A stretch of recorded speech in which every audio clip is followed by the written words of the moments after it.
That is a spinning 600-pound ball. That's what it is.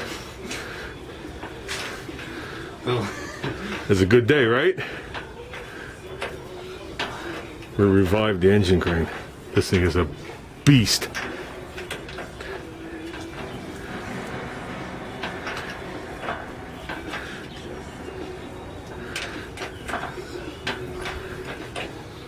Okay, we'll get back to you. Okay, guys, he got it on. We're just in cleanup mode, cleaning up this area. I got 2 pairs of high flow manifolds over there, which are like factory headers, or high output manifolds for like a Pontiac. This is a standard manifold. It's a log type. They just dump. If you look at those, they look like headers. So I got a mint pair that were ground and all done at one point. The one you can see the shiny spot on. I was going to put them in my wagon in the beginning. I got a set that I haven't touched. What the mounts are is this. You take away these perches, which are the big car perches, and you put a plate there instead. Put a plate on the block, which is these 2 bolts and that 1 bolt. Okay, but the plate will be a rectangle. Leave it a little long front and rear for, you know, hooking too. Then you come off the plate like triangular, but not quite to a point, you know, wide on the front with like a half round. And you draw a hole front and back, and that's where you'll mount a tube, or a tube will slip between the 2 of them, and then that tube will come down to the crossmember perches, which I can gusset. So it'll be a nice tube coming down. Whoops, and you can put a nice little gusset into it. And me, I don't care if it's solid mounted. That's even better. My wagon solid mounted. It actually has rubber mounts, and then they're fully plated around, so it is solid mounted.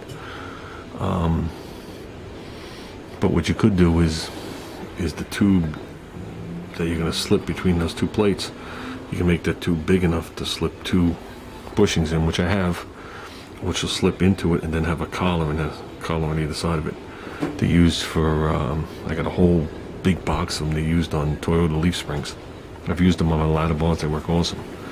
So that'll cushion the motor ever so slightly.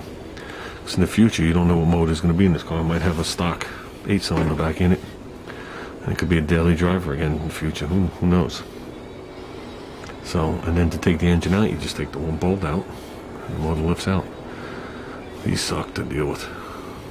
The original ones, where they go, they're slotted, and they just don't quite go in there and go into the ballast. And at the same time, it becomes a big pain in the ass. Trust me. So I was thinking of something like that. The block is machined, because they machine around the core plug, so you can put a nice plate on there and it'll sit flat. And like I said, you lengthen it this way maybe 1 inch, lengthen it that way 1 inch, come a little above, a little below, so you got a nice pad to work off of. It's raised up above the block. These core plugs are higher.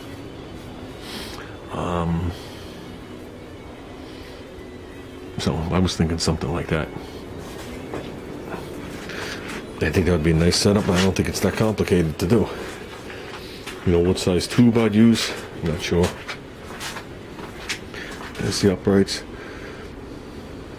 You know, as long as you go with the right wall, it doesn't have to be that big of a tube. I'm looking around, I don't have the... I thought I had the tube. I got it here somewhere, sitting in here. The tube from the front end. You know, the drag link mixed in here somewhere. There's a piece left of that. There you go. Much better now. I got stuff under the grinder that's not flammable anymore. This space here is getting that other roll away I'm going to bring home from work. It's just going to fit in there. Nice. So I actually have some room behind it if I got to put something back there. Try to make it set back just a hair from the front. A couple inches, so when you walk up to the thing you don't bang your knees. So it'll give him more storage for tools and junk. Got more stuff over here. Crate here that's underneath now.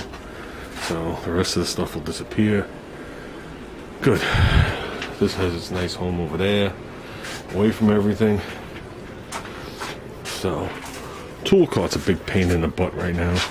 But when he starts tearing the engine out of the Concord, the tool cart's going to stay out where he's working. So that'll be a blessing. And right now it's full on the bottom of stuff I got to sift through. And most of it is heavy metal pieces. So it makes it a big pain in the ass. With that, we're almost done here. We are almost done because the Roopster generator that I seem to use every single week during the summer, I'm not going to leave it here anymore. So, I'm sure I could, but I probably won't. I mean, today I am. But, yeah, that freed up the whole entire workbench after we moved the stuff. Got to put got a new stone. This is all from polishing, so nothing gets scratched. I got him a new stone. Got my money's worth out of that one, huh? I got the wire thing, I got the covers. Go back on that thing. So, it's got a vise. Plenty of light above it. And it'll be totally cleaned off. That'll be plenty of room to do shit on there. Yeah, that's all we could do. That's how I do the other cleaning. So, we're good in here. Definitely good. And, I think it was mentioned once a long time ago, somebody had asked me, going back a couple of years ago, a little late to answer now. But, someone had asked me if I used exhaust pipe for my roll bar. This is the tube I used for my roll bar. Here's exhaust pipe up here. This piece has been holding shit up here for a very long time. Not exactly the same. So, I'm not sure what the wall of this is, but it ain't exhaust pipe. So, I do save all my scraps. Scraps from everything I've ever done. You never know when you're gonna need it. I'm still looking for, there it is. There it is. There it is. Yeah, that's as slices my hand. Oh, I lost it twice. This is the stuff.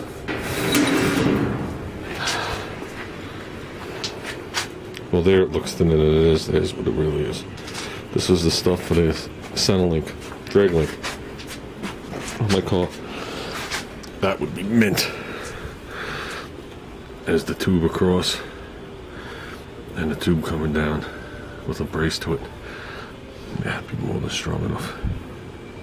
I'm not sure what the wall this is either, but it looks pretty thick. So, like I said, here it's deceiving because it's that.